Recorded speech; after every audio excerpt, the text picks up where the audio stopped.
Welcome back to Dragon Army Books. My name is Dustin, and this is my May wrap-up video. May was a big reading month for me. I got back into my affection and love and appreciation for graphic novels. Kind of go in seasons for that, and so this was definitely a month where I read more graphic novels. I read some books that I had been looking forward to reading for a long time, and then very special to me, got my first physical ARC, Advanced Reader, Advanced Review copy in the mail. Is able to physically read that and review it. So a good month for reading. These are all the books that I read in the month of May. If you'd like to jump forward to any particular of these mini reviews, you can look at the notes and you'll see the little timestamps there. Other than that, we'll hop right into these mini reviews and I hope that you enjoy. For starters, I finished the Binti series with Home and the Night Masquerade. This series has been a collection of novellas and a short story by Nnedi Okorafor, and I thoroughly enjoyed the series. My favorite in the series was probably Home, the second novella, kind of the midpoint for, like, I didn't expect that. And then one of my least favorites in the series was the conclusion. I thought that it had somewhat of a lackluster conclusion, but it was still good. I enjoyed this sci-fi series more than the Murderbot Diaries, and I correlate them because I read them around at the same time, and they are both kind of fulfilling some of the same purpose and having these short, quick stories in a sci-fi setting.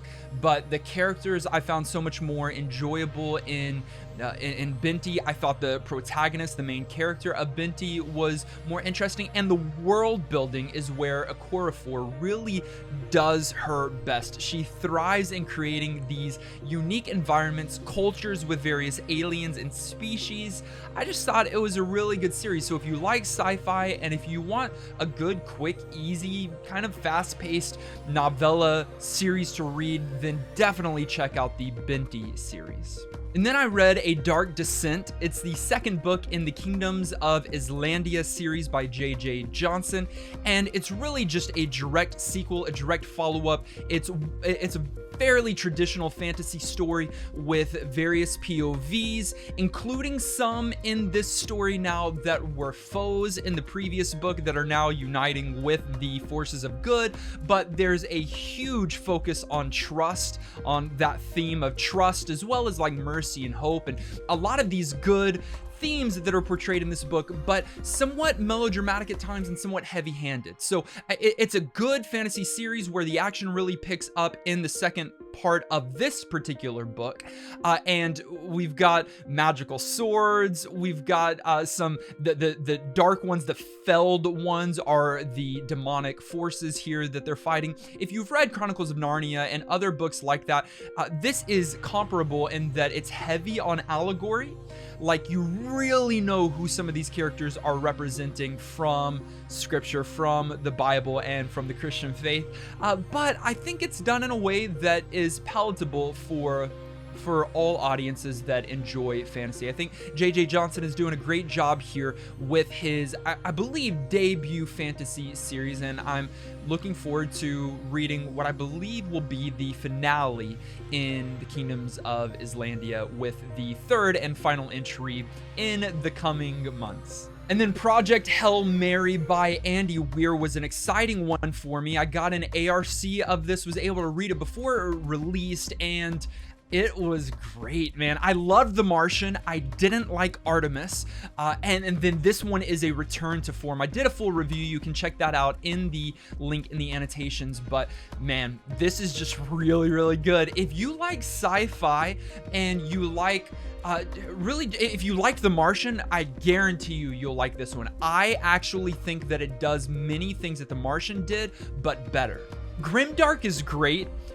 It's fine, right? But it's grim. And you know what? It's also dark.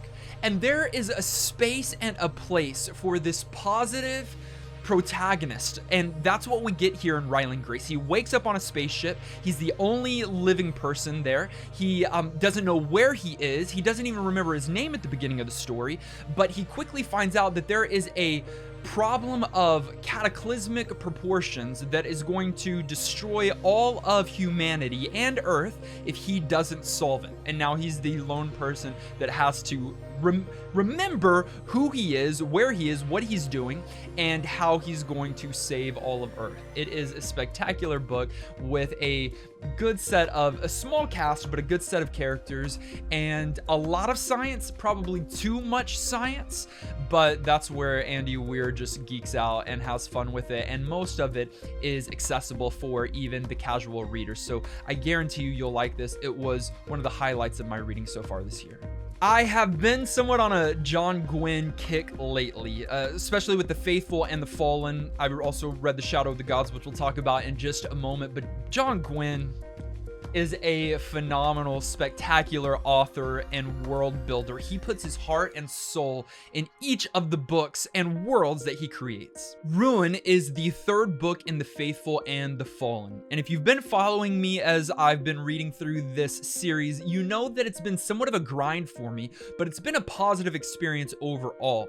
It's just these books are thick, and then the cast list is so robust that some fans and fantasy readers, especially those of the epic variety, will enjoy that and it won't be a hindrance. But for me, it is a steep barrier to overcome. However, by the third book in the series, I have pretty much overcome that barrier, that hurdle, and I am loving it. In fact, this book, Ruin, has been my favorite in the series so far, and I gave it a full 5 stars. I think that I've now grown attached to the characters. I don't have to flip back to the front of the book with the 100+ cast of characters as much anymore, and I know basically where the characters are, what they're doing, who they are, where they're from, who their allegiances are, and that can easily get twisted quickly in Gwynne's novels because people die, people betray, people backstab.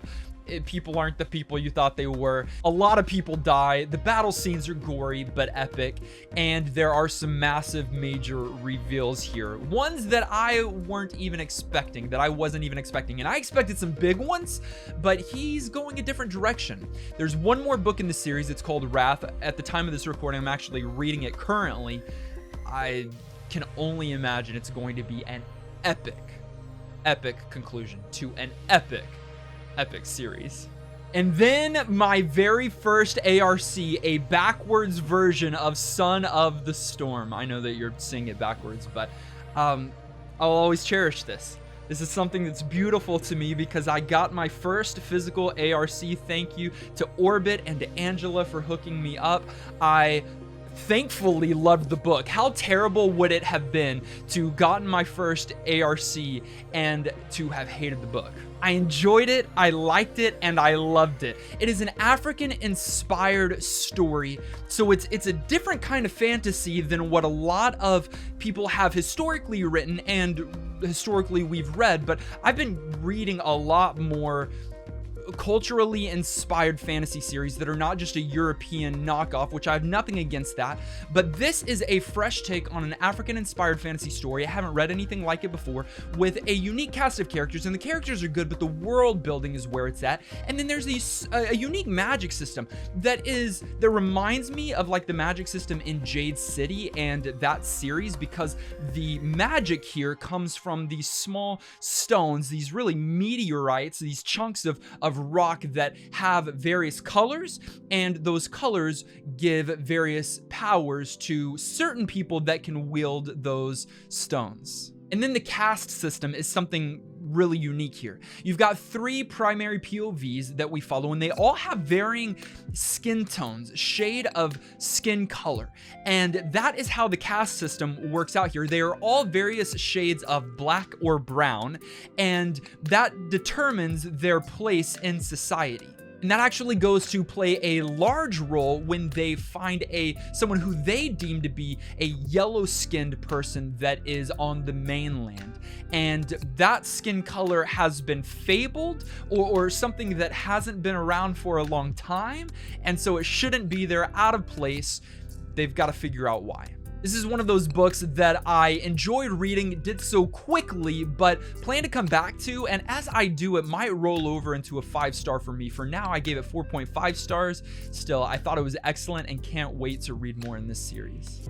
And then I got back into some graphic novels, starting with Dark One, which I knew was going to be released soon, didn't know exactly when, was at a bookstore to get a different book. They didn't have it, and I stumbled across Dark One on the day of its release.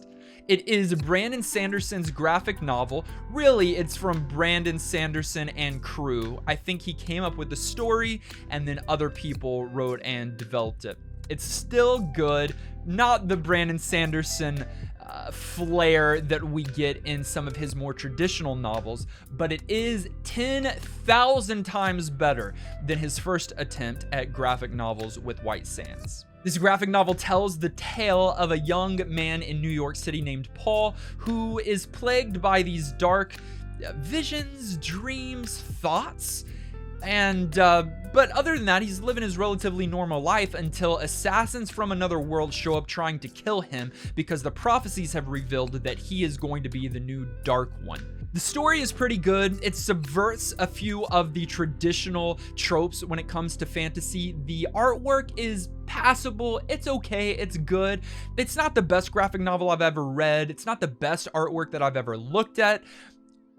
You could read it and not even know that it's Brandon Sanderson inspired or that he's connected to it, but it's good enough for me to like it, suggest some, to read it, and to be somewhat excited about future releases in the series. And then I got really into the Usagi Yojimo series, which is a collection of comics about an anthropomorphized rabbit who is a samurai. Really, he's a ronin who is a wandering samurai, a warrior without a lord, without a master. I read his origin story and then volumes 1 and volumes 2.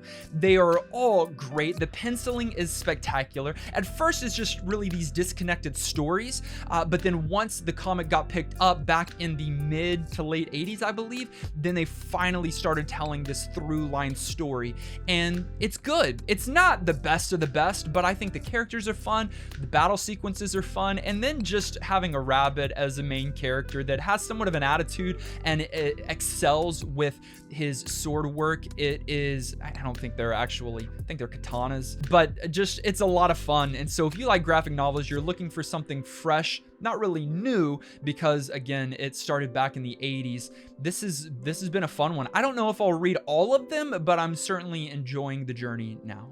And finally, chronologically speaking, I just finished John Gwynne's newest novel called The Shadow of the Gods. This is not a part of The Faithful and the Fallen. I actually paused my reading of The Faithful and the Fallen between the third and the fourth final book because I had heard so many good things about this book that currently is a standalone, gonna be a part of a brand new series in a disconnected world to The Faithful and the Fallen. It's not in the Banished Lands, but in the Battle Plane, and it is Viking or Norse inspired, and it's got a much smaller cast.